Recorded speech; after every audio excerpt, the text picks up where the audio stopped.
여러분 안녕하십니까? 1월 25일 목요일 프레스룸 라이브입니다. 오늘의 가장 따끈따끈한 뉴스부터 보겠습니다. 윤석열 대통령이 김건희 여사와 관련한 논란에 대해 설 연휴 전에 직접 입장을 밝히는 방안을 검토 중입니다. 신년 대담 형식의 방송사 인터뷰를 통해 국정운영 구상과 함께 설명하는 방안이 유력한 것으로 전해지고 있습니다. 중대재해처벌법의 50인 미만 사업장 적용이 이틀 앞으로 다가온 가운데 이 법을 2년 늦추는 법안이 오늘 오후 국회 본회의에 상정될지 주목됩니다. 정부 여당과 기업들은 2년 추가 유예를, 민주당은 산업안전보건청 설립 선행을 요구하는데 여야가 막판 협상하고 있습니다. 북한이 어제 발사한 미사일에 대해 개발 중인 신형 전략 순항 미사일 불화살 3-31형이라고 밝히며 첫 시험 발사했다고 조선중앙통신이 오늘 전했습니다. 단거리면서 전술 핵탄두 탑재 가능성이 제기되는데 우리 군 당국은 면밀히 분석 중입니다. 프레스룸 라이브 1분 뒤에 돌아오겠습니다.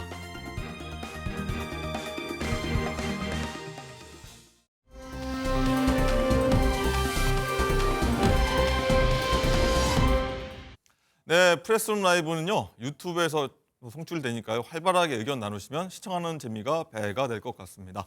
자, 정치권 이슈, 저희 뉴스 핵심 관계자분들과 함께합니다. 안녕하십니까? 안녕하세요. 안녕하세요. 어서 오십시오. 자, 총선이 70여일 앞으로 다가오면서요. 여야 모두 총선 모드로 들어갔죠. 일단 여권은요.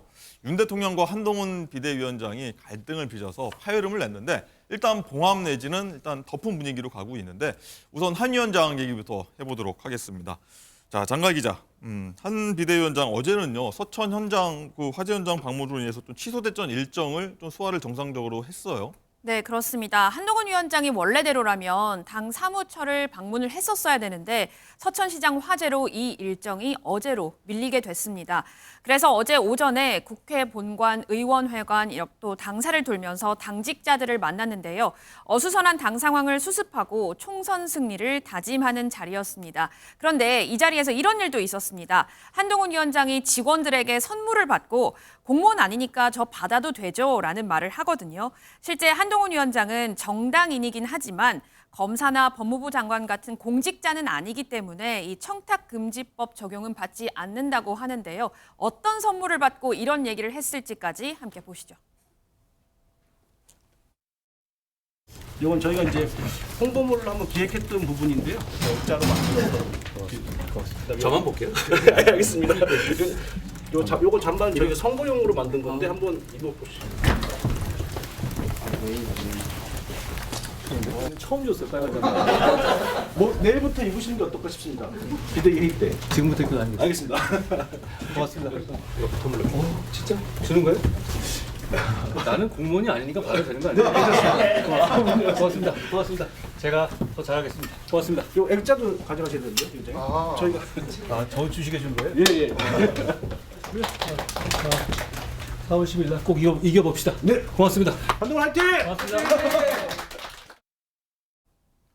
예, 윤 대통령과 충돌한 지 3일 만에 이제 당 사무처를 돌면서 당직자들하고 인사를 했는데 김광삼 변호사님 일단은 당 분위기 좀 다 잡으면서 이제 총선 이겨보자, 화이팅 해보자 이런 좀 차원인 것 같습니다. 그렇죠. 저 이제 상징적 의미가 있다고 봐요. 일단 당직자들과 같이 소통하는 그런 네. 모습을 보여준 것 같고 사실 이제 어제 사무처 들리려고 했다는 거 아닙니까? 그런데 어제 서천 화재 현장 갔었고 거기에서 이제 윤 대통령 그제죠.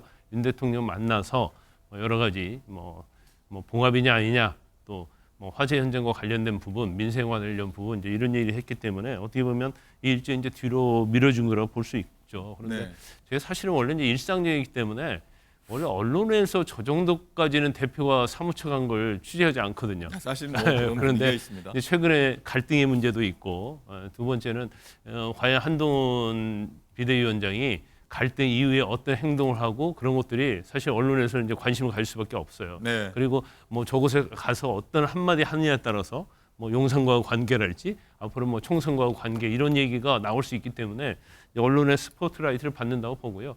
일단 뭐 갈등은 뭐 일부 봉합이 됐다고 보고요. 이제 원래 비대위원장 자리로 돌아와서 이제 자신의 일정을 이제 소화하고 있다 이렇게 볼 수 있습니다. 네.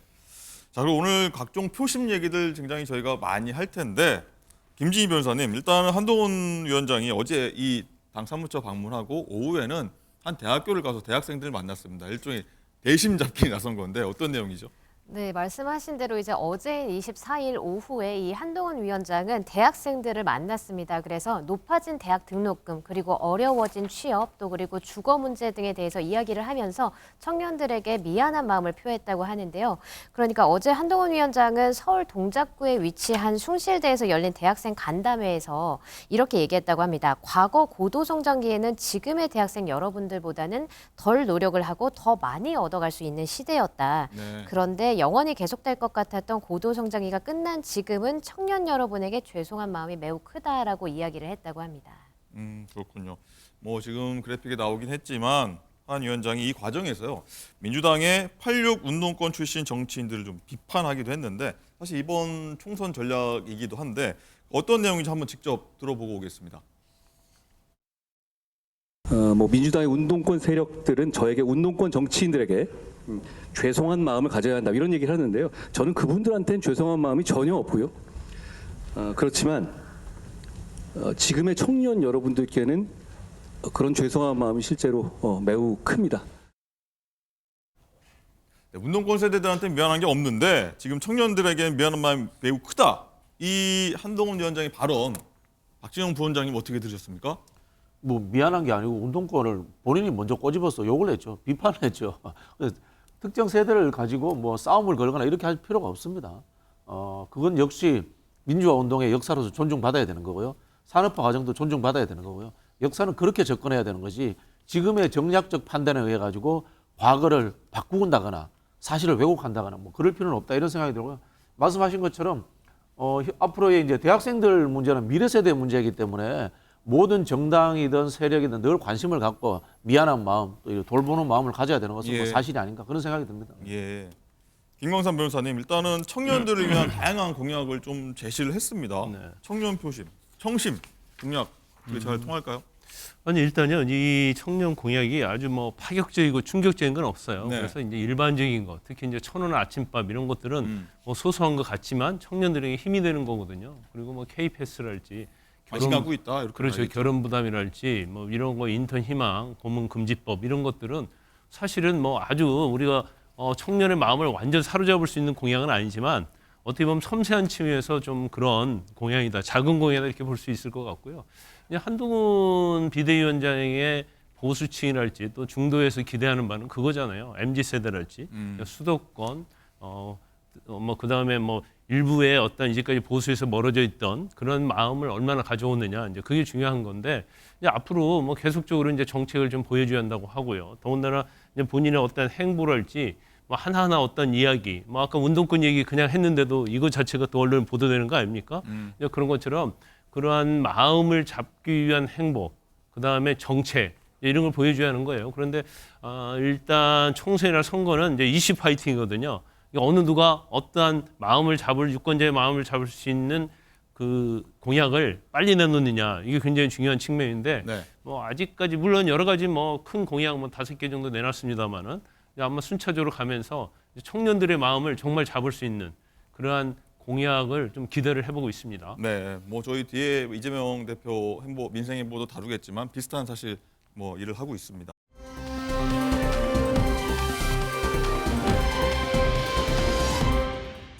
자, 윤 대통령하고 한 위원장의 갈등, 뭐 사실 얘기를 안 꺼낼 수가 없죠. 한 위원장 하면 지금 이어질 수밖에 없는 내용인데 장가 기자, 일단은 둘 간의 갈등이 일단 봉합 수순에 들어갔다. 어제 저희가 이렇게 좀 많이 다뤄봤었는데 일단 어제 좀 저녁인가요? 오후부터는 좀 다른 기류가 보입니다. 일단 덮었다. 봉합이 아니라 일단 덮었다. 이런 뉘앙스로 좀 얘기가 많이 나오는데 가장 좀 갈등의 불씨로 꼽히는 김경률 비대위원 거취 문제가 좀 많이 좀 뜨거운 관자지 않습니까? 지금 현재 어떻게 지금 진행되고 있죠? 우선 김경률 비대위원 같은 경우에도 스스로 사퇴하지 않겠다 이렇게 말을 했었고요. 한동훈 비대위원장도 김경률 비대위원의 사퇴가 갈등의 출구 전략이 될 수 있냐 이런 기자들의 질문에 대해서 그런 말은 들어본 적 없다라고 말을 했습니다. 오늘 박정화 수석 대변인도 김경률 비대위원의 거취에 대해서 논의하거나 누가 언급한 바도 없다고 했습니다. 자, 그런데 이 김경률 비대위원이요. 오늘 또 김건희 여사 리스크를 언급을 했습니다. 네. 오전 비대위 회의에서 김건희 여사의 도이치모터스 주가 조작 사건을 언급을 한 건데요. 그 도이치모터스 사건이 정쟁의 원인이 되긴 하지만 자금 흐름은 모두 밝혀졌다라고 말을 했습니다. 그런데 이 명품백 논란과 관련해서는 이 사과해야 된다라고 말하던 때와는 달리 조금 누그러진 모습을 보인 건데요. 여기에다가 쇼펜하우어 책을 읽으면서 명랑이라는 말이 잘 와닿았다라고 언급을 했는데 네. 어떤 의도가 담긴 걸까요? 박정하 수석 대변인도 이 말에 대해서는 해석을 못하겠다라고 했거든요. 네. 시청자 여러분도 들으시면서 한번 판단해 보시죠. 쇼펜하우어가 많이 회자됐는데 쇼펜하우어 책을 읽으면서 가장 인상 깊었던 두 글자는 명랑입니다. 항상 명랑하게 살고 싶은 욕심을 가지고 있는 사람입니다. 여러분도 같이 좀 명랑했으면 좋겠고. 세 가지 사건을 이야기해 보고 싶습니다. 이재명 대표 피습 사건이 있었습니다. 그리고 송영길 전 대표 돈봉투 사건이 있었습니다. 도이치모터스 주가 조작 사건이 있었습니다. 일반인의 상식으로 접근컨대 이 세 가지 사건의 공통점은 더 이상 밝혀질 것이 없습니다. 도이치모터스 주가 조작 사건 역시 경제 사건에서 밝혀져야 할 핵심적인 사항으로서 자금의 흐름이 모두 다 밝혀졌습니다. 근데 오늘 얼른 가셔야 돼요. 택시 왔습니다. 택시 와가지고요. 쇼펜하우어 얘기하셨는데 혹시 어떤 뜻으로 언급하신 거지? 명랑하게 살고 싶어서. 네, 조금 전 회의에서 나온 사실 발언인데 요 얘기부터 한번 좀 뜯어보도록 하겠습니다. 자, 사실 김경률 비대위원이 김 여사 그 명품 가방 발언 때문에 사실 좀 뭐 이 대통령과 한동훈 위원장이 좀 갈등이 좀 촉발된 거 아니겠습니까? 네. 또 오늘은 이제 또 도이치 특검법을 얘기하면서 문제 없다. 도이치 특검법은 이제 문제 없는 건데 왜 건드리냐 이런 투로 좀 얘기하는 것 같아요. 좀 입장이 좀 바뀐 걸까요? 어떤 걸까요? 아니 근데 김경률 비대위원이요. 그 전에도 도이치모터스 관련해서는 아마 저희가 그런 태도를 취한 걸로 알고 있어요. 그러니까 도이치모터스는 뭐 검찰에서 이미 수사를 했고 별 문제가 없다. 그리고 나서 이제 최근에 김건희 여사에 대한 명품백에 대해서는 굉장히 강한 입장을 취했잖아요. 또 네. 말이 왕뚱하네 또 얘기도 했었고 사과를 해야 한다 이제 그런 얘기를 했기 때문에 저는 뭐 그다지 달라진 건 없다고 봐요. 입장 변화는 아니다. 예, 예. 그런데 김경률 비대위원도 이제 말은 제가 볼 때는 좀 조심해야 한다 이렇게 봐요. 왜냐하면 본인이 이전에 어떤 시민단체에서 나와서 자기가 생각하는 바를 이제 마음대로 말할 수 있는 사인이 아니거든요. 비대위원이단 말이에요. 그럼 비대위원의 하나하나 행동 자체가 비대위원장과 관련이 있고 그다음에 국민의힘의 입장과 또 관련이 있다고 볼 수 있어요. 그러다 보니까 어떻게 보면 이제 분란과 갈등이 일어날 수 있다. 그래서 이제는 좀 이제 말을 좀 조심해야 한다. 물론 조심해야겠다. 말을 조심해야 한다는 말이 쓴소리를 하지 말라는 얘기는 아니에요. 우리가 아달고 어다르다는 얘기를 하잖아요. 네. 김건희 여사 사과해야 한다. 이 정도 얘기했으면 동의한 사람 굉장히 많을 거예요. 그런데 말이 왕태는 애들이 얘기하니까 동의한 사람들도 이건 과도하다 이렇게 얘기하거든요. 그런데 뭐 이번에 그 용산과 비대위원장의 어떤 충돌로 뭐 상당히 뭐 언어의 정도는 좀 누그러뜨린 것 같아요. 그래서 이제 앞으로는 좀 더 조심해야 하고 할 말만 해야 한다. 저는 그렇게 보고요. 그다음에 명랑하게 살고 싶다 하는데 뭐 이런 말은 얼마든지 해도 좋죠. 알겠습니다. 뭐 국민 여러분들이 뭐 사실 말이 앙뚜하네. 무슨 말인지 사실 모르는 분들 계셨을 텐데 김경률 위원 때문에 많이 아셨을 텐데 오늘 또 말씀하신 것처럼 쇼펜하우어를 좀 얘기를 꺼냈는데 박지원 부원장님 이 두 말 갑자기 이거 왜 꺼낸다고 보세요? 뭐저 유치한 지식인 노름 같아요. 솔직히 말씀드려가지고 그 한동훈 전 비대위원장이요. 과거에 이제 장관 시절에 플루타르크 영웅전 끼고 이렇게 외국하잖아요. 그리고 동료 시민, 그다음에 이제 뭐 쇼펜하우어의 이제 명랑 뭐 이런 이야기를 하는데 한편으로 보면 우리 엘리트야, 뭐 지식이 있어 뭐 이렇게 자랑하는 것처럼 사실 좀 보입니다. 그런 느낌들도 보여요. 한편으로는 이 쇼펜하우어의 명량이라는 게 네. 대통령실에서 뭐라고 하든 나는 명랑하게 내 갈 길대로 간다. 그래야 오래 산다. 이 쇼펜하우어의 명랑이라는 게 명랑해야 오래 산다 이런 뜻이거든요. 네. 그래서 나는 오래 산다. 절대 나는 물러서지 않는다. 이런 하나의 은유적 느낌도 있는 것 같아요. 네. 뭐 사실 해석이 이 말에 대해서 좀 많이 나올 것 같은데 김관삼 변호사님 어떻게 보십니까? 이 좀 김건희 여사 리스크 발언에 대해서 뭐 조금 톤을 좀 다운했다. 뭐 어떻게 좀 비춰지십니까? 아니 본인이 좀 조심하겠다고 얘기도 했잖아요. 뭐 일부는 또 사과를 했어요. 그런데 이제 저렇게 명랑하게 살고 싶다로 이렇게 얘기를 했는데 이 시각이 워낙 다르잖아요. 네. 야당과 여당이 저 명랑 자체를 물러나지 않겠다는 얘기를 또 해석을 한단 또 말이에요. 해석을 해야 될 것 같습니다. 그만큼 이제 우리 정치가 굉장히 양극화돼 있다. 명랑은 이제 명랑 우리가 받아들이고요. 네. 그다음에 뭐 일단 뭐 총선이 뭐 임박했으니까 이제 서로 어떤 정책 그리고 공천에 있어서 공정성 뭐 이런 걸로 해야지 너무 뭐 양극단에 치더라고 상대방이 어떤 언어 하나하나랄지 행동 하나하나 가지고 이렇게 과도하게 몰입하는 것은 뭐 바람직하지 않다 이렇게 봅니다. 네. 이제 본인은 명랑이라고 표현했는데 윤석열 대통령실에서는 맹랑하게 받아들이지 않을까. 맹랑이요. 예, 그런 생각도 듭니다. 명랑에서 맹랑으로 가는군요. 네. 갑자기. 알겠습니다. 김건삼 의원님, 또 이게 김경률 비대위원 하면 좀 거친 문제, 굉장히 뜨거운 감자 아닙니까? 뭐 네. 사퇴해야 된다, 뭐 아니다, 그럴 필요 없다. 뭐 사실 한동훈 위원장하고 국민의힘은 그런 좀 뭐 사퇴할 얘기는 아니다 이렇게 좀 선을 긋고 있는데 일단 뭐 잠재적 내각은 될 거다. 또 김경률 위원장 때문에 뭐 갈등이 촉발될 수 있다 이런 얘기가 나오는데 어떻게 보십니까? 또 해법은 또 뭐라고 보십니까? 저는 그런 얘기를 많이 하는데 이제 이게 김경률 비대위원이 그만두냐 그만두지 않느냐는 이제 상당히 타임이 지났어요.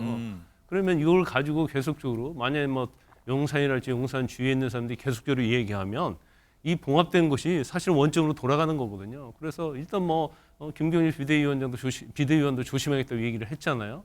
그러면 또 김경률 비대위원의 어떠한 상징성이 좀 있어요. 비대위원 안에. 그러면 쓴소리를 했다고 그래서 이걸 내친다? 그러면 이것은 한동훈식의 정치는 아니에요. 또 한동훈 비대위원장 스타일을 보면 제가 볼 때는 그럴 사람도 아니다고 보거든요. 그래서 더군다나 지금 기자들이 얘기하면 그 부분에 들은 바 없다. 뭐 변함이 없다 이렇게 얘기하고 있기 때문에 그대로 갈 가능성이 크고요. 그리고 이걸 자꾸 뭔가 진정한 봉합이 되려고 하면 김경률이 사퇴해야 한다. 이거 자체는 동의할 수 없어요. 일단 비대위원으로서 이제 역할을 앞으로 하는 거고요. 더군다나 이제 총선이 얼마 안 남았잖아요. 그러면 뭐 그의 말은 이제 통합 뭐 그런 얘기를 많이 하고 있는데 그렇게 가야 하는 것이 맞고 단지 김경률 비대위원이 사퇴한다는 것 갖고 계속 문제를 삼으면 제가 볼 때는 이건 딴지를 거는 거예요. 그래서 일단 뭐 제일 중요한 것은 김건희 여사와 관련된 사과 여부를 어떻게 할 것이냐 앞으로 이제 그 부분을 서로 조율을 잘 해야 하고 그리고 김경률 비대위원 그것은 아주 격가지죠. 격가지에 매달려 가지고 계속 흔들어대는 것은 잘못된 것이다 이렇게 봅니다. 오늘 또 이 얘기 나옵니다. 한동훈 위원장 입장에서는요. 김경률 비대위원을 사퇴를 받아들일 수도 없을 거다. 요구가 와도 받아들일 수 없을 것이라고 하는 이유가 그동안에 김경률 위원과의 오랜 인연이 있는데 김경률 위원은 또 이 얘기도 하더라고요. 비대위원 요청 수락할 때 한동훈 위원장하고 통화하면서 남자들끼리의 대화였고 오랜 인연 때문에 그래서 금방 비대위원 수락을 했다 이 얘기까지 하는데 김경률 절대 포기 못할 거다 이런 인연 때문에도 이런 얘기 나옵니다. 아니 근데 저는 그 말을 동의하잖아요. 아무리 오랜 인연이 있다 하더라도요. 적절하지 않고 뭔가 국민의힘의 정체성에 맞지 않고 그다음에 계속 분란을 일으키고 그런다고 한다면 당연히 내치는 게 맞죠. 사퇴하는 게 맞아요. 그런데 그 전에부터 뭐 끈끈한 관계였고 서로의 마음이 통하는 관계였기 때문에 내칠 수 없다. 그건 한동훈 비대위원장이 이제까지 한 말과는 배치된다고 저는 보거든요. 인연은 상관없다. 그렇죠. 그거와 상관없이 지금 문제된 거에 대해서 판단을 하는 거예요. 이대로 비대위원 가서는 안 되겠다면 뭐 사퇴시키는 거고요. 아니면 아무런 문제가 없다면 데리고 가는 거거든요. 근데 한동훈 비대위원장은 제가 볼 때는 그런 전에 있던 어떤 사적인 그런 감정, 그런 게 아니고 뭐 김경률 비대위원은 아무런 문제가 없다 이렇게 보고 있는 것 같습니다. 알겠습니다. 자, 그 김경률 비대위원 하면 사실 서울 마포울 여기 빼놓을 수 없지 않습니까? 한동훈 비대위원장이 손 번쩍 들면서 마포울에 출마하기로 했다 이런 얘기를 도전장 던지기로 했다 했는데 이 마포울의 김성동 당협위원장이 오늘 뭐 굉장히 불만을 많이 드러내면서 오늘 오전에 서울 마포구 지역구에 출마하겠다 이런 출사표를 사실 던지기도 했습니다. 자, 이 얘기 한번 짚어보도록 하고요. 또 이 마포구에 도전하겠다는 의사를 밝힌 이 김경률 비대위원이요. 이 김성동 전 당협위원장한테 사과의 뜻을 전달했다고 하는데 김진희 변호사님 여기에 대해서도 또 논란이 일고 있다고 해요. 네, 그렇습니다. 방금 말씀하신 것처럼 이 김경률 비대위원이요 문자로 이 김성동 전 당협위원장에게 사과의 뜻을 전했는데 이에 대해서 이제 김성동 전 의원은 불쾌감을 드러냈다고 합니다. 네. 이 문자를 두고 마치 그냥 법률 문서, 내용 증명과 같이 보냈다라고 하면서 이제 불만을 드러낸 것인데요. 이 김 전 위원장에 따르면 이 문자 내용에는 험지에서 고생하는 분들에 대해 미처 알지 못했다. 당에 대한 무지에서 비롯된 것이었다라는 사과와 함께 곧 찾아뵙고 인사 조사하겠다라는 내용이 담겼다고 합니다. 그런데 이에 대해서 김 전 위원장은 내용이 마치 법률적인 문서, 그러니까 내용 증명 비슷하게 왔다. 네. 그래서 본인의 입장을 그냥 밝힌 것인데 나 역시도 그 입장을 알았으니 굳이 답장하지 않았다라고 이야기를 했습니다. 그리고 또 김 비대위원은 앞서 라디오 방송에서 이제 사천 논란과 관련해서 김 전 위원장에게 죄송하다, 이른 시일 내에 찾아뵙고 사과하겠다라고 이렇게 방송을 했었는데 네. 이와 관련해서도 이제 김 전 위원장은 언론을 통해서는 저한테 찾아오겠다라고 얘기를 하는데 결국에는 문자 하나 보낸 것 아니냐라고 하면서 이제 불쾌감을 토로를 했고요. 그리고 저 역시도 선거로 바쁘다. 그래서 사과를 기다리거나 그러지는 않는다라고 이야기를 했습니다. 네. 사과 문자를 보낸 게 내용 증명 같았다. 이렇게 좀 불쾌감을 김성동 전 당협위원장이 드러낸 건데, 박지원 본자님, 일단은 문자 내지 보면요, 곧 찾아뵙고 인사하겠다라고 이게 사과의 뜻을 밝혔는데 이게 선 사과, 뭐 후 만남 이런 게 좀 불쾌감이 있나 본데 어떻게 보셨습니까? 찾아온다고 하시면요. 건방지게 찾아온다 또 불쾌하실 거예요. 원래 지역구 문제는 늘 불쾌할 수밖에 없습니다. 네. 이거는 안 불쾌하려면은 김경률 비대위원이 출마 안 한다고 해야지 안 불쾌하죠. 네. 나머지 상황들은 다 불쾌할 수밖에 없는 상황이고요. 저는 김경률 비대위원장이 굉장히 중요한 하나의 발화점이 될 가능성이 있다는 생각이 들어요. 어떤 느낌이 드냐면은 이 한동훈 비대위원장의 대권 플랜에도 역할을 하는 것 같고, 한동훈 비대위원장의 이미지, 예를 들자면은 의리남, 나는 내 사람을 끝까지 지켜, 라는 그런 하나의 이미지도 있고요. 또 한편으로 보면은 나는 살아있는 권력에 저항하는 사람하고 같이 할 거야라는 이미지, 이런 것을 만드는 측면도 있다고 봅니다. 그래서 저는 한동훈 비대위원장이 이미 제 예측에는 양쪽에서 대통령과 비대위원장 쪽에 양쪽에서 김경률 비대위원을 사퇴시키면서 조율하자 이런 이야기가 많이 오갔을 거라고 봅니다. 네. 저는 끝까지 지킬 것 같아요. 끝까지 지키고 김경률 비대위원장을 내놔라 이러면은 너 비대위원장도 사퇴할래, 뭐 저 이런 상황까지도 가지 않을까. 네. 재밌게 한번 예측을 해봅니다. 네. 예, 발화점이 될 수 있다. 네, 예, 좀 지켜보도록 하겠고요. 그리고 또 국민의힘 내에서는요, 또 이런 얘기 나옵니다. 친한파, 한동훈 한동훈파가 생겼다. 보면은 좌경률, 우동혁, 뭐 장동혁 사무총장 얘기할 텐데 친한계가 떠오르고 있다고 하는데, 김광선 변호사님, 일단 이런 미묘한 시점 아닙니까? 뭐 친윤계 의원도 뭐 얘기 많이 나왔었고 이제 또 친한파 얘기 나온다고 하는데 자칫 뭐 양쪽이 좀 충돌할 수 있지 않을까, 좀 우려의 목소리도 나오는 것 같아요. 이제 그럴 가능성도 있죠. 그런데 이제 우리가 비대위원장을 하면요, 이제 비대위원은 거의 비대위원장 쪽 사람이라고 보면 돼요. 왜냐하면 비대위원을 선택할 때는 위원장이 재량이 있는 거잖아요. 네. 그러면 결국 비대위원장은 사람이 되는 겁니다. 그래서 뭐 좌경률, 우동혁 이것도 틀린 말은 아니고요. 그다음에 이제 총선과 관련해서 지금 국민의힘 내부에서 미묘한 변화가 있어요. 어떤 변화가 있냐면 이제 변화 아니면 기류가 있는데, 수도권 의원들 입장에서는 지금 총선에서 승리를 해야 하는데 사실 뭐 윤석열 대통령만 가지고 얼굴로 과연 총선을 승리할 수 있느냐, 더군다나 김건희 여사 이제 명품백 같은 문제가 있기 때문에, 그럼 결과적으로 보면 총선 승리와 표를 얻기 위해서는 결국 한동훈 비대위원장의 얼굴로 선거를 치러야 한다는 생각을 갖고 있을 거예요. 네. 그러면 당연히 자신의 공천권과 자신의 당선과 관련된 사람이 한동훈 비대위원장이에요. 그러면 결과적으로 한동훈 비대위원장 쪽으로 줄을 설 수밖에 없다. 그래서 지금 밖으로는 드러나지 않지만 상당수의 수도권 의원은 한동훈 비대위원장에게 마음이 가 있다, 저는 그렇게 보거든요. 네. 그래서 친윤이라고 불리는 사람들이 사실 이제 영남권에 좀 많이 있고요. 물론 뭐 강원도에 뭐 이철기 의원도 있긴 하지만 이제는 어떤 흐름이 바뀌고 있다고 봐요. 이게 총선 승리를 위해서. 그래서 이번에도 뭐 사실은 어떻게 보면 저는 이제 개인적으로 볼 때 용산과 한동훈 비대위원장의 충돌이 친윤의 반란이다, 저는 그렇게 보고 있거든요. 친윤의 반란이다. 그렇죠. 그런데 결국 싸움에서 실질적으로는 봉합은 됐지만 네. 누가 이긴 거예요? 솔직히 얘기하면 한동훈 비대위원장이 이겼다고 볼 수가 있어요. 우세승 이런 얘기도 그렇죠. 나옵니다. 결과론적으로 얘기하면 그러면 일단 국민의힘 내부에서의 흐름은 이미 정해져 있다, 저는 그렇게 봅니다. 네, 알겠습니다.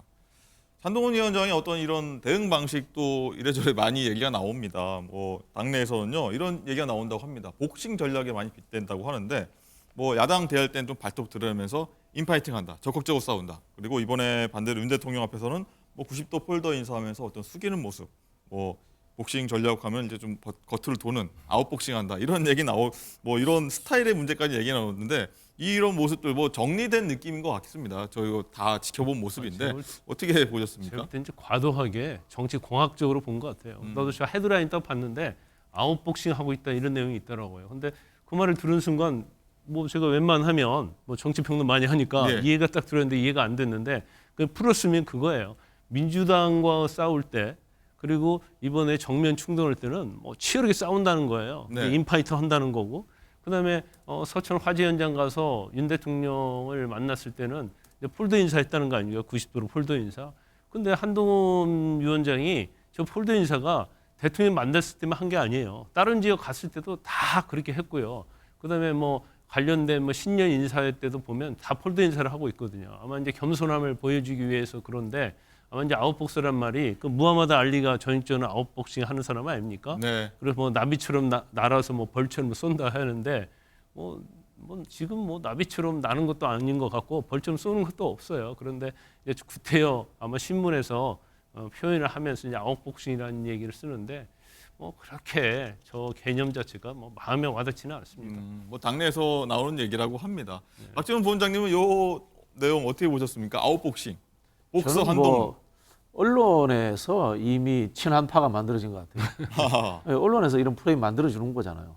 사실 제대로 된 공약이나 이런 건 발표한 적이 없습니다. 그럼에도 불구하고 몇 가지 행동을 가지고 이미지 메이킹을 만들어주고 있는 거죠. 그러나 이제 결국 이거는 이제 본질적으로 김건희 디올백 문제 관련해서 사과의 수준 그리고 결국 수사까지 넘어갈 것인가 이런 부분에 있어서 한동훈 비대위원장이 어떤 입장을 취할지 거기에 따라 저는 결론 내려진다 이런 생각이 들고요. 네. 지금 국민의힘 구성원들 입장에서는 한동훈 비대위원장이 그대로 총선까지 있는 게 좋을 겁니다. 다만 윤석열, 김건희 부부에게 밟혀가지고 한마디도 못하는 한동훈이면 총선에 도움이 안 돼요. 오히려 김건희, 윤석열 두 부부에게 맞대응할 수 있는 한동훈이 표에 도움이 되겠죠. 그런 부분에 대해서 한동훈 비대위원장도 저는 아주 잘 인지하고 있을 것이다. 그런 생각이 들고요. 저라면은 비대위원장에서 쫓겨나는 한이 있더라도 네. 윤석열 대통령과 한번 맞짱하면 뜨겠다. 이런 느낌 보여줄 것 같아요. 그러면은 정치적 미래는 밝아집니다. 그러나 윤석열 대통령과 김건희 여사의 눈치를 보고 숙인다면은 당장의 총선에서도 좋은 성적을 내기 어렵고 장기적으로서 대권을 바라보는 정치인으로서의 위치도 흔들릴 것이다. 뭐 그런 예측이 되네요. 네.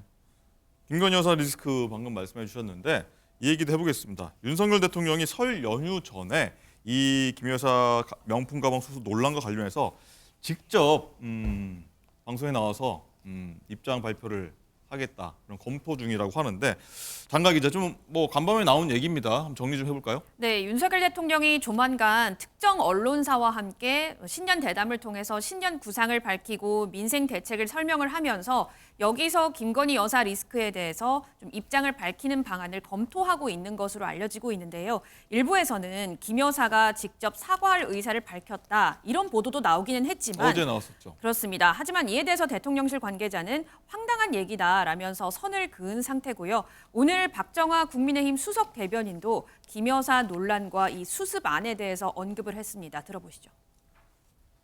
명품 가방 의혹에 대해서 후속 조치 좀 당 지도부가 논의하고 계시는 거죠?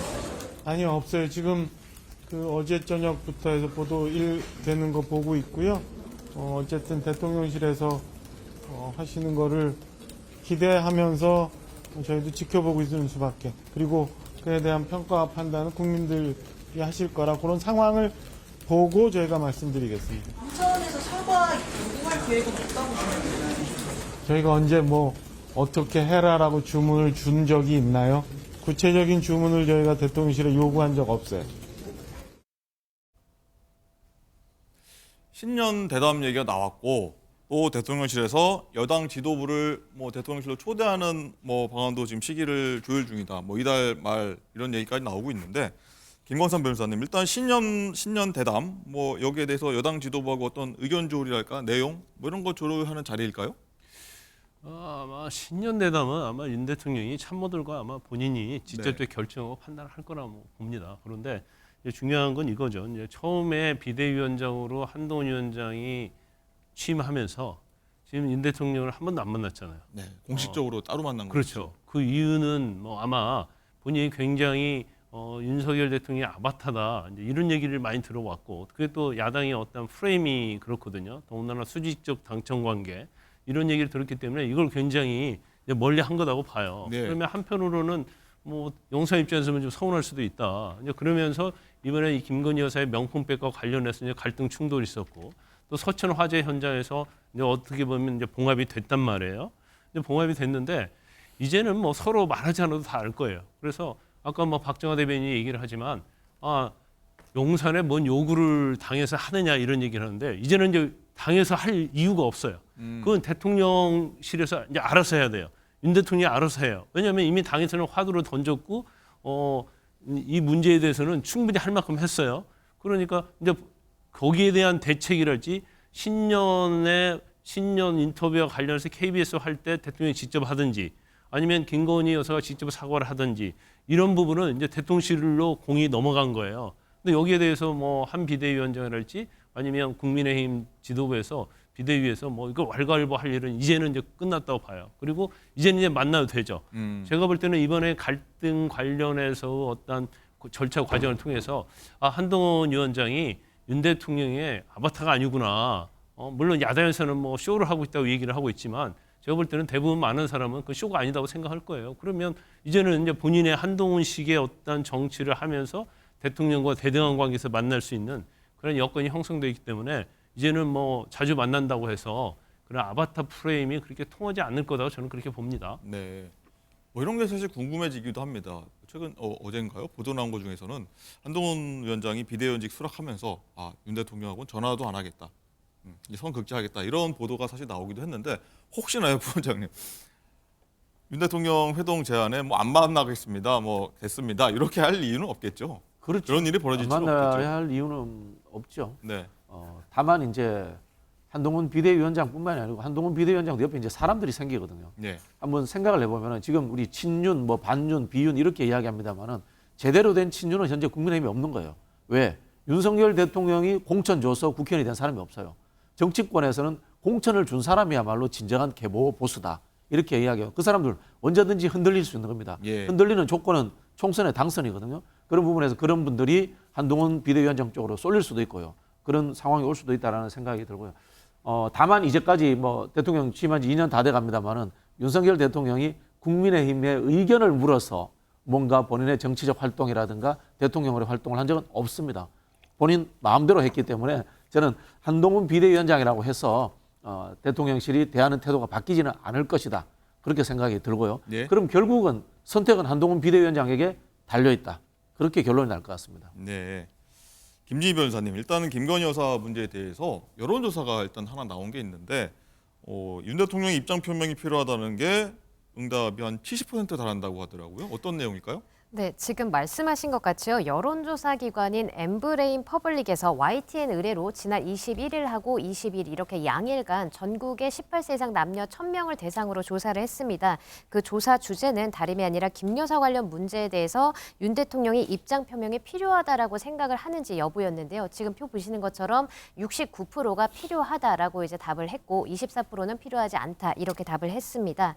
지지 정당별로 좀 나눠보면 더불어민주당 지지층은 88%가 입장 표명이 필요하다라고 봤고 그리고 또 이제 9%가 필요하지 않다라고 응답을 했고요. 또 반면에 국민의힘 지지층에서는 46%가 필요하다. 그리고 47%는 필요하지 않다라고 응답을 했습니다.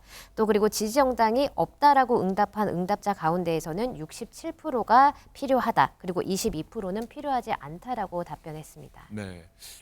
지금 표를 계속 보면 국민의힘 지지층은 거의 한 필요하다, 필요하지 않다 비슷한데 민주당 지지층 보면은 뭐 당연하겠죠. 뭐 압도적으로 이제 입장 표명을 해야 된다는 입장인데 박지원 부원장님 어떻게 보십니까 이 내용은? 언론사가 벌써 알아서 기고 물타기 하는구나. 저는 이런 느낌부터 받았어요. 한번 보십시오. 입장 표명해야 된다. 사과해야 된다. 수사해야 된다. 다양한 표현들이 있습니다. 그중에서 가장 약한 입장 표명해야 된다라고 질문지 설계를 했어요.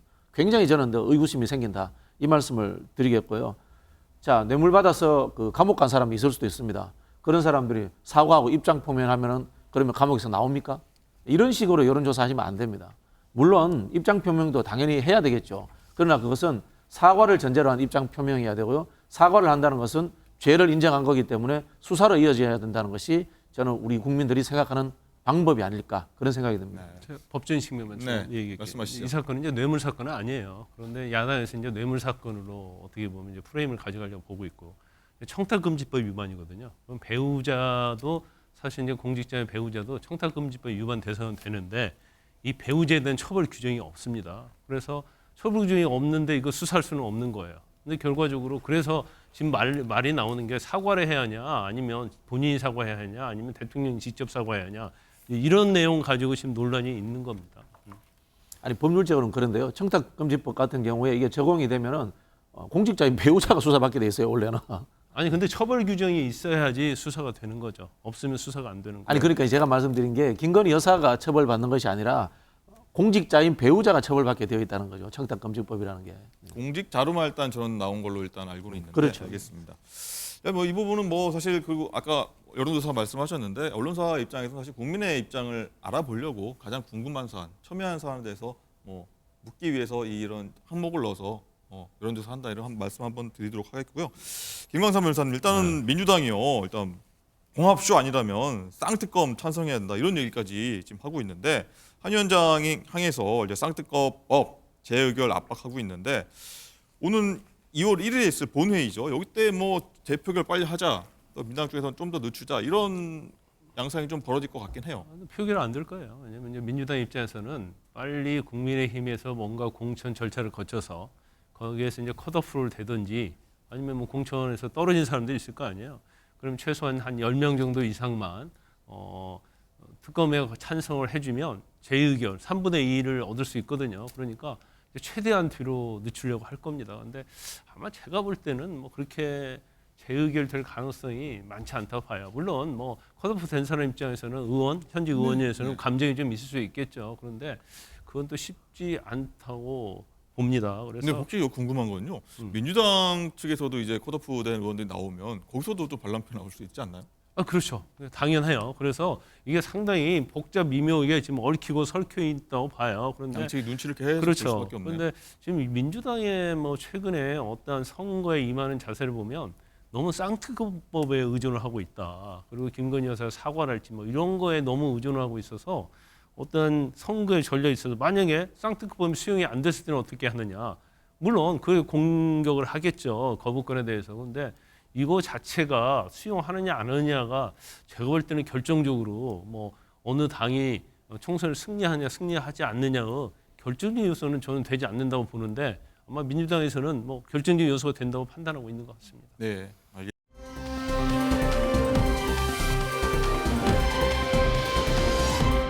자, 어제 이재명 대표도 아까 말씀드린 것처럼 민생 행보를 했는데 군부대 격려 방문을 했고요. 또 부대 내에 있는 어린이집, 아이들 있는 어린이집 방문까지 했는데 또 아이들, 군인들 사이에서 이재명 대표하고 얽힌 재미난 일들이 있었는데 그 영상 한번 저희가 모아봤는데 보고 얘기 나누도록 하겠습니다.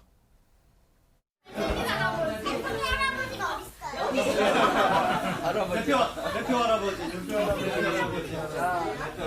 이거 은혜입니다. 아저씨입니다, 아저씨. 이렇게 아저씨. 재윤아 여기 앉아봐. 완전 무장죠. 얘들아 할아버지 사랑해. 시작. 교정해 주세요. 할아버지 아닙니다. 이재명 아저씨. 이재명 아저씨 사랑해요. 요새 장병들이 비대 사용을 좀 좋아하는데 화장실 비대가 20%밖에 안 됩니다. 그래서 저는 비대가 좀 늘었으면 좋겠다는 생각이 듭니다. 아주 인상적인 말씀이 비대를 좀 늘리시면 좋겠다. 조금 생소하게 들리지만 그러나 지금의 이 젊은 세대들한테는 정말로 심각한 문제일 수 있겠다는 생각이 듭니다. 네, 아이들한테는 할아버지 아니고 아저씨로 불러달라. 음해다. 뭐 이런 얘기도 했고 군대에서 군인들은 비대 좀 설치해달라. 뭐 고민하겠다. 이런 얘기를 했는데 김진희 변호사님 일단은 좀 재밌는 모습을 저희가 한번 담아봤는데 민주당이 이제 군인들의 마음, 군심 좀 잡으려고 하는 것 같아요. 아까 국민의힘에서는 한동훈 위원장이 대심 대학생들 표 잡으려고 했는데 네, 그런 것 같습니다. 이제 방금 영상으로 보신 것처럼요. 이 이재명 대표는 군용 야상 점퍼를 입고 김포 해병대 이사단을 찾았는데요. 찾아서 군 생활관을 둘러보고 그리고 또 군용 내에 있는 식당에서 함께 식사도 했다고 합니다. 그러면서 국군 장병들의 노고와 헌신에 대해서 감사하는 마음을 표하면서 특별한 어떤 처우가 보상이 필요하다라고 이제 강조를 했다고 하는데요. 한편 민주당에서는 총선 공약으로서 장병 처우 개선을 이제 발표를 했습니다. 그래서 대표적으로는 기존에는 이제 4년 동안 받는 2박 3일의 예비군 훈련을 주말을 포함해서 3박 4일로 받되 그 기간 이제 3년으로 단축을 하는 내용이 담겨 있었고요. 예. 그리고 나서 동원 훈련 부상비 역시도 4년 동안 갑절인 16만 원으로 확대하겠다라고 또 밝혔습니다. 또 이 외에도 당직 근무비와 사병 휴대전화 요금 할인율을 인상을 하고 또 군 복무 경험 학점 인증제 참여 대학 확대 등도 추진할 계획이라고 밝혔습니다. 우리나라 남성들 입장에서는 좀 혹할 내용이다. 뭐 이렇게 좀 볼 수 있을 것 같기도 한데 박시영 부원장님, 일단은 이 대표가 흉기 피습 이후에 첫 외부 행보가 사실 군부대를 찾은 거였는데 2030 남성 표심 잡으려는 행보 이렇게 보이는데 사실 아까 국민의힘은 대학생이었단 말이죠. 좀 미묘하게 좀 비슷한 층을 걸치면서 조율을 하나요? 이런 단끼리도? 그렇진 않죠. 네. 그렇진 않은데 지금 이준석 대표 탓인 것 같아요. 제가 보기에는 특히 이제 군장병들이라든가 대학생들, 의무 복무하는 군장병들이라든가 대학생들의 지지도가 이준석 대표가 높았어요. 네. 근데 이준석 대표가 국민의힘에서 탈당을 했단 말입니다. 핵심 지지층들이 흔들리고 있는 상황이죠. 이럴 때 이제 각 정당들은 그 민심을 흡수해야 되겠다라는 전략으로서 대학생들과 이 군부대를 방문하지 않았나 그런 생각이 들고요. 네. 한편으로 이제 직업군인이라든가 이제 공무원들 같은 경우에는 어느 순간부터 민주당 지지층들이 굉장히 많아졌어요. 과거에 뭐 군사 정권 시절 같은 경우에는 군부대에 근무하시는 분들은 보수 정당을 많이 찍었습니다만 요즘은 오히려 반대인 그런 걸로 제가 알고 있습니다. 네, 알겠습니다. 장관 기자, 민주당 내 이슈도 한번 보도록 하겠는데 지금 당내 친명계 인사들이요 잇따라 좀 비명계 지역구에 출마하면서 당내 시끌시끌 논란 확산하고 있는 것 같아요. 네, 그렇습니다. 왜 집안 싸움 일으키냐라는 게 바로 비명계의 목소리인데요. 이 두 가지 예를 한번 들어보면 얼마 전에 양이원영 의원이 광명을 출마 선언을 했습니다. 이 지역구 현역 의원인 양기대 의원을 겨냥을 해서 이재명 대표 체포 동의안에 왜 가결표를 던졌냐라면서 민주당답지 않은 정치인이다라고 비판을 했고요. 네. 또 이수진 비례의원도 윤영찬 의원의 지역구죠. 성남 중원에 출사표를 던졌는데 원래 서대문 갑에 출마 선언을 해놓고 하루 만에 성남 중원으로 출마 선언을 했습니다. 그러면서 이렇게까지 하는 이유로는 이곳에 내가 특별한 연고는 없지만 윤영찬 의원이 민주당의 배신과 분열에 상처를 줬으면서 민주당의 이름으로 출마하겠다는 상황을 두고 볼 수가 없어서 도전하게 됐다라며 이재명의 심장을 빼앗길 수 없다라면서 친명임을 강조를 했습니다. 이렇게 되니까 비명계에서는 비명을 지른다라는 얘기까지 나오고 있는데요. 이재명 대표가 공천 갈등을 사실상 방치하고 있는 게 아니냐. 이렇게 되면 현역 의원들 더 탈당할 수 있다라는 목소리도 나오고 있는 상황입니다. 네, 박지원 부원장님, 일단은 친명 의원들이 어떤 비명 그리고 또 친문 의원들까지 어떤 그 지역구에 출마하는 모양새라서 구도가 어떻게 좀 묘하게 짜여지는 것 같은데 묘한 겁니까? 아니면 좀 의도를 갖고 가야 된답니까? 어떻게 해석하십니까? 민주당 국회의원이 너무 많아요. 너무 많으니까 부딪힐 수밖에 없어요. 현역들끼리도. 그게 현실이다라는 말씀을 구도 자체가 드리겠고요. 약간 이렇게 좀 잡혀지는 것 같아서 본인들이 그렇게 일부러 잡아가는 거죠. 저는 이수진 의원이 언제 친명이었는지 모르겠어요, 솔직히. 본인들이 이제 경선에 유리하기 위해서 이제 그런 식으로 구도를 잡아가는데 사실 여기는 좀 본질적인 문제가 존재하는데요. 연고라는 이야기는 저는 적절치 않다고 봐요. 국회의원이 땅을 가진 성주입니까? 그게 아니잖아요. 그냥 선출 단위일 뿐이고 국회의원은 결국은 나라 일을 하는 거예요. 예를 들자면 제 주소지가 독도에 있더라도 전남이든 서울이든 어디든 다 출마할 수 있는 겁니다. 국회의원은 입법기관에서 국회 일을 한다는 기본적인 좀 인식 소양부터 좀 갖췄으면 좋겠다라는 그런 생각이 들고요. 경선이라는 것은 민주적 절차로서 어쩔 수 없는 부분입니다. 경선을 하지 않고 낙점에서 내리꼽는다면은 이것이 자객 공천이다, 친명들이 학살한다 이렇게 이야기할 수 있지만 경선하는 과정까지 이렇게 해버리면 그러면 나는 원래 국회의원이었으니까 경선하지 말고 마르고 닳도록 난 여기서 국회의원 할래. 그게 훨씬 더 나쁜 기득권 아닌가요? 그렇게 저는 생각합니다. 네. 또 공천 심사 좀 본격화되면서 나오는 얘기들도 한번 해볼게요. 일부 예비 후보자들 사이에서 신경전 지금 과열되고 있는데 비명계에서는요 여론조사에서 이재명 이름팔이 못하게 해달라 이런 요청도 공관위에 하고 있어요. 이것도 제가 확인해 드릴게요. 지금 일부 후보들이 언론사라든가 여론조사 기관을 통해서 합니다. 그건 그 사람 마음대로 하는 거예요. 네. 그 사람 마음대로 하다 보니까 자기 경력을 넣을 때 박진영, 이재명과 제일 친한 사람 이런 식으로 여론 놓는 겁니다. 이렇게 할 수도 있는데 실제로 당 경선에 들어갔을 때는 이름을 못 쓰는 걸로 제가 알고 있습니다. 그런 부분이 있기 때문에 이걸 당에서 그렇게 하고 있다라고 하는 것은 오해다라고 제가 말씀을 드리겠습니다. 김광삼 변호사님은 어떻게 보십니까? 제가 알기로는 아마 경선 과정에서 이제 자기를 나타낼 수 있는 직위 같은 걸 쓸 수 있게 돼 있어요. 그래서 아마 쓸 거예요. 왜냐하면 이제 노무현 대통령 서거했을 때도 사실 그때 노무현 재당의 어떤 직위를 맡고 있다고 여론조사에 넣으면 엄청 지지도가 많이 나왔거든요. 똑같은 거예요. 그러니까 이제 경선이 제가 볼 때는 왜곡되고 있다 이렇게 봅니다. 왜냐하면 이제 경선을 하는 이유는 뭡니까? 어떤 자질, 뭐 그런 면에서 평가받고요. 그 다음에 본선에서 어떤 경쟁력이 있는 후보를 자당에서 뽑겠다는 거 아니에요. 그런데 여기에 지금 민주당이 어떤 경선 룰을 보면 권리당원에 압도적으로 영향을 많이 미칠 수 있는데 이제 권리당원 내에 강성 팬덤층, 강성 지지층, 뭐 개딸이라고 얘기하는 사람들이 이제 절대적 영향을 또 미칠 수 있어요. 이제 그러다 보니까 그 어느 명칭을 쓰냐에 따라서 지지도가 달라질 수 있다는 거죠. 그래서 이걸 이런 식으로 하면 이제 경선 과제에 왜곡될 수 있다. 그래서 경선 과제에서 자질 문제랄지 본선의 당선 가능성이 사실은 없는 후보들이 될 가능성도 있어요. 그런데 텃밭인 경우에는 경선에서 이기면 무조건 당선되는 거 아닙니까? 그래서 이런 부분을 민주당에서는 아마 잘 고려를 해야 한다고 보고 아까 양이원영 의원하고 이수진 의원 나왔는데 양이원영은 출마의 명분이 뭐냐면 불체포 특권에서 가결을 한 양기대를 심판하겠다는 취지잖아요. 국회의원이 지금 자기 당의 대표를 보호하기 위해서 출마하는 건 아니잖아요.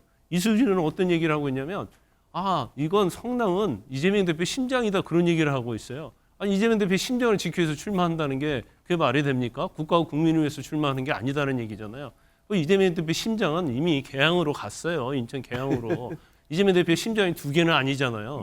그런데 그런 어떤 명분 없는 걸 가지고 와서 마치 친명인 것처럼 유장을 하면서 저기 와서 어떤 공천받아서 출마해서 되려는 저것은 제가 볼 때는 뭐 굉장히 좀 이런 말 표현 쓰면 어쩔 모르겠지만 좀 비굴하다 이제 그런 뭐 생각까지 듭니다. 네. 어쨌든 뭐 이재명 마케팅하면 좀 유리하지 않을까 이런 계산에서 하는 것 같은데 부원장님 좀 어떠십니까? 이제 앞으로 공천 과정 국면에 더 들어가면은 뭐 개파 갈등이랄죠 더 심해질 수 있지 않습니까? 개파 갈등은 당연한 겁니다. 아까 우리 국민의힘 이야기했는데 국민의힘은 대통령하고 비대위원장이 갈등하기도 합니다. 이게 현실적인 문제지 이걸 갈등하지 마라 이래 버리면은 그럼 정당하지 말아야죠. 크게 보면은. 이게 언론이 좀 정치 공부 좀 해야 돼요. 제가 늘 말씀드린 건데. 정치의 본질은 투쟁과 통합입니다. 투쟁이 앞서 나옵니다. 투쟁해서 무엇이 다른지 밝혀져야지 그다음 그걸 가지고 타협을 하고 통합을 하는 겁니다. 그런 부분에서 갈등은 당연한 거라는 좀 인식을 언론에서도 좀 만들어 주셨으면 좋겠다라는 좀 생각이 들고요. 우리 이제 변호사님 말씀에 제가 웬만하면 이제 다 동의가 되고요. 그러면서 또 어떻게 동의 안 되십니까? 이게 국민의힘도 보면은 윤석열 대통령 지키겠습니다 이렇게 플랜카드 걸고 대통령 플랜카드 걸지 한동훈 비대위원장 플랜카드 걸지 이걸 또 고민합니다 출마자들이 그런 부분이 있는데 다만 여기에서 저는 50보 100보지만은 차이가 있다고 말씀드리는 것이 경선의 비율을 한번 보십시오.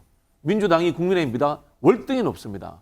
어떠한 지저분한 경선도 경선하지 않고 낙점하는 것보다는 훨씬 더 민주적입니다. 그런 부분들에서 우리 국민들과 육위원장께서 좀 판단해 주셨으면 좋겠습니다. 네, 시청자 여러분 판단하실 것 같습니다. 자, 공천관리위원장 임혁백 위원장 얘기도 한번 해보겠습니다. 장가 기자, 일단 책임지고 컷오프하겠다, 공천 배제 시키겠다 이렇게 언급했는데 그러면서 밝힌 게 5대 혐오 범죄 이거를 언급을 했는데 이걸 또 당 안팎이 좀 술렁이고 있어요. 사실 이재명 대표 때문 아니냐 이런 좀 얘기가 나오고 있는데 어떤가요? 그렇습니다. 임혁백 위원장이 자신이 공천 심사를 할 때 가장 엄격히 심사하겠다고 한 게 있습니다. 5가지인데요. 음주운전을 했거나 증오 발언을 했거나 아니면 직장 내 갑질을 했거나 성범죄를 저질렀거나 학교 폭력이 있는 경우 이렇게 5가지입니다. 그러면 이재명 대표도 과거에 음주운전 했으니까 걸릴 수 있겠네라고 생각하시겠지만 그렇지가 않습니다. 왜냐하면 이 컷오프를 당하는 음주운전 전과는 윤창호법 시행 이후에는 원스트라이크 아웃을 적용을 하고 또 선거일로부터 15년 이내에 3회가 걸리거나 10년 내에 2회 이상 적발이 되면 컷오프가 됩니다. 하지만 이재명 대표는 2004년, 그러니까 20년 전에 음주운전 전력이 있기 때문에 네. 해당이 안 됩니다. 한편 국민의힘은 선거일로부터 20년 이내에 3회 음주운전을 했으면 부적격을 주는데요. 한동훈 위원장이 이 민주당 컷오프 기준에 대해서 한 말이 있거든요. 들어보시죠. 네.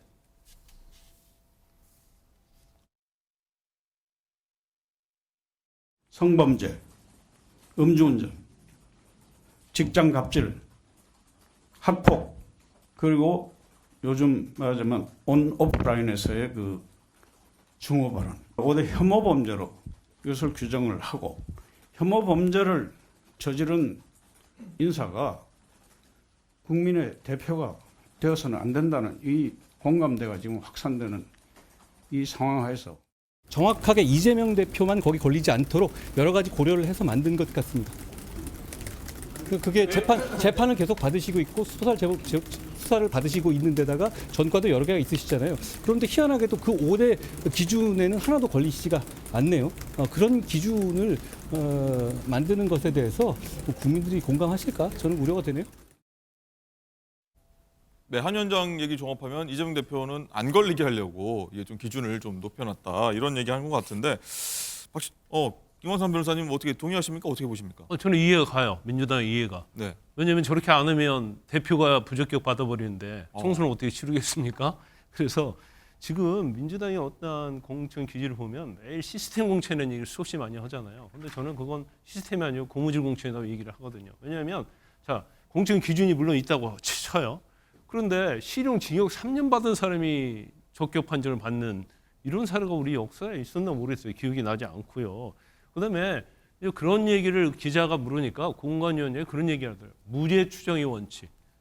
무죄 추정 원칙이면 성범죄를 저지른 사람도 재판 가고 대법원 가가지고 대법원에서 판결 날 때까지 무죄 추정 원칙이 되는 거 아닙니까? 그럼 성범죄 사실을 여기다 넣으면 안 되고 무죄 천체 추정의 원칙에 의해서 어떤 전과가 현재 재판을 받고 수사를 받는다 하더라도 대법원에서 확정된 자 이렇게 가야죠. 네. 이 기준을 정해버리면 컷오프 될 사람 하나도 없어요. 지금 민주당에서 성범죄, 음주운전 뭐 여러 개 5개를 하고 있지만 제가 볼 때는 이거에 걸려서 컷오프 되는 사람이 몇 명이나 있겠습니까? 그래서 저건 이제 민주당에서 불가피한 측면이 있어요. 왜냐하면 대표가 워낙 중환죄로 재판을 받고 있기 때문에 뭐 그거에 짜여서 맞춰서 공천 기준을 만들 수밖에 없기 때문에 저는 민주당 충분히 이해합니다. 네, 부원장님 어떻게 좀 반론하시겠습니까? 뭐 저기 뭐야 한동훈 비대위원장 이야기하는 거 들어보면 법조인 아닌 것 같아요. 법조인 입장에서 보면 이제 변호사님처럼 이렇게 이야기하시는 게 맞죠. 어떻게 보면은 법이라는 것은 엄격하게 적용돼야 되는 똑같이. 그리고 또 법에 이제 뭐 형기를 다 마쳤거나 사면되었거나 이러면은 다 해소되는 거다. 이렇게 하는 게 맞지. 과거에 뭐 20년 전에 거 가지고 다시 이야기한다. 이러면 안 되는 거거든요. 이재명 대표를 비판하기 위해서 일부러 저렇게 하고 있지 않나 이렇게 생각이 드는데요. 지금 양당의 기준은 거의 같습니다. 거의 유사합니다. 그리고 이게 하루 이틀 만에 만들어진 게 아니고요. 지난 2020년, 2016년에도 똑같은 기준으로서 적용을 해왔습니다. 그거는 민주당도 마찬가지고 국민의힘도 마찬가지입니다. 단지 이재명 대표가 당대표이기 때문에 여당에서 이걸 가지고 비판할 뿐이다라는 말씀을 드리고 싶고요. 네. 그리고 정치인의 도덕성이라는 것은 사실은 유능함입니다. 많은 사람들이 그런 이야기입니다. 유능하게 일 잘하는 것이 도덕성의 첫 번째 기준이 돼야 된다는 이야기를 하고 있고요. 그리고 이 범죄라는 것들도 사실은 그 과정에서 누구를 위해서 싸우다가 또 무슨 일을 하다가 일어났는가라는 것들은 정치적으로 판단을 할 필요밖에 없는 겁니다. 그렇기 때문에 성범죄와 그다음에 집시법이라든가 이런 것들은 또 다르게 적용하는 겁니다. 그래서 이 정당에서 판단하는 것은 법적 구성이 아니라 정치적 구성으로서 판단할 수밖에 없다는 것을 제가 말씀을 드리는 겁니다. 네. 유능하면 도덕적인 것은 문제가 없다는 얘기인가요? 아니 예를 들자면은 지금 윤석열 대통령도 고소고발 많이 당해 있고요. 한동훈 비대위원장도 고소고발 엄청나게 당해 있습니다. 물론 그건 이제 그 유능함이라는 것들도 도덕성 어느 정도 이제 균형감을 맞춰야 되겠지만은 극단적인 뭐 악랄한 범죄라든가 사회적 공익을 해치는 범죄가 아닌다면은 정치적인 부분과 상쇄할 수 있다는 거죠. 알겠습니다. 자, 마지막으로 한번 제3지대 한번 얘기해 보도록 하겠습니다. 어제 합당 사례가 처음 나왔죠, 장가 기자? 그렇습니다. 이준석 개혁신당 대표 그리고 양양자 한국의 희망 대표가 어제 합당을 전격 선언을 했습니다. 당명은 개혁신당 당명 그대로 쓰고요. 한국의 희망은 이 당 슬로건으로 사용하기로 했습니다. 네. 당색인 오렌지색도 그대로 쓰기로 했고요. 이준석 대표는 다른 신당과의 연대도 문은 열려 있긴 하지만 빅텐트 구성 시기나 방식만 주목받는 데 대해서는 좀 우려를 나타냈는데요. 다양한 세력이 모이는 게 중요한 게 아니라 공동의 목표를 설정할 수 있느냐에 대한 논의가 필요하다 이렇게 언급하기도 했습니다. 네, 빅텐트가 아니라 중텐트다. 처음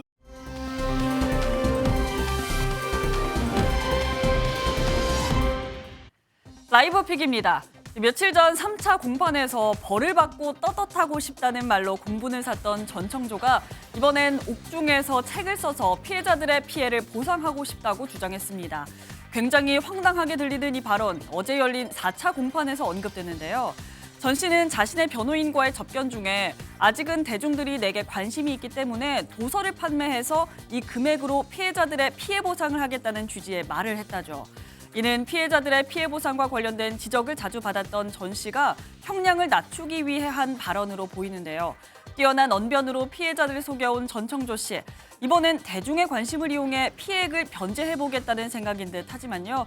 책에는 진심이 들어가야 할 텐데 책을 쓴다 한들 이미 사기 행각이 모두 드러난 상황에서 독자에게 진심이 느껴질까 하는 의문이 드네요.